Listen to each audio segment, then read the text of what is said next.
अगर आप भी चाहते हैं बिट्टू मलंगिया इंटरटेनमेंट का ऑडियो वीडियो सबसे पहले आप तक पहुंचे, तो लाल बटन को दबाकर चैनल को सब्सक्राइब करें और बेल आइकन दबाना ना भूलें। प्रेम से बोलो छठी मैया की, प्रेम से बोलो सूरज देव की। presented by Bittu Malangiya entertainment. ये रौना माई एगो बेटा के बिना लोग बजनिया कहै छै। ये रौना माई एगो बेटा के बिना लोग बजनिया कहै छै। सब बजनिया कहै छै, ये छठी माई बजनिया कहै छै। कि टोला मोहल्ला के लोगबा सब डैनिया कहै छै। ये छठी मैया एगो बेटा के बिना लोग बजनिया कहै छै। DJ Sumit Satish, DJ Sumit Satish, DJ Sumit Satish, DJ Bittu Malangiya, DJ Bittu Malangiya, Madhubani Madhubani.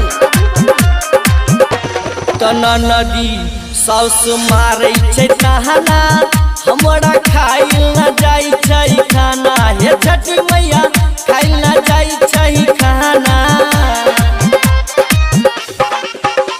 तना नदी साउस मारै छै तहना, हमरा खाइल न जाइ छै खाना। हे तना माई खाइल न जाइ छै खाना।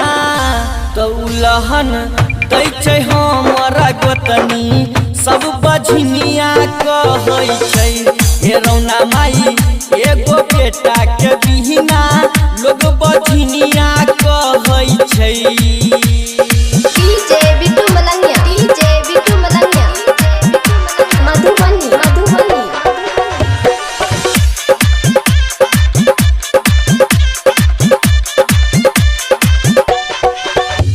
तो हम ते पानी में हाथ जोड़ ठार, आहा भ गेलिए कितना कठोर। हे रौना माई भ गेलिए कितना कठोर। तो हम ते पानी में हाथ जोड़ ठार, आहा भ गेलिए कितना कठोर। हे छठी मैया हो गेलिए कितना कठोर।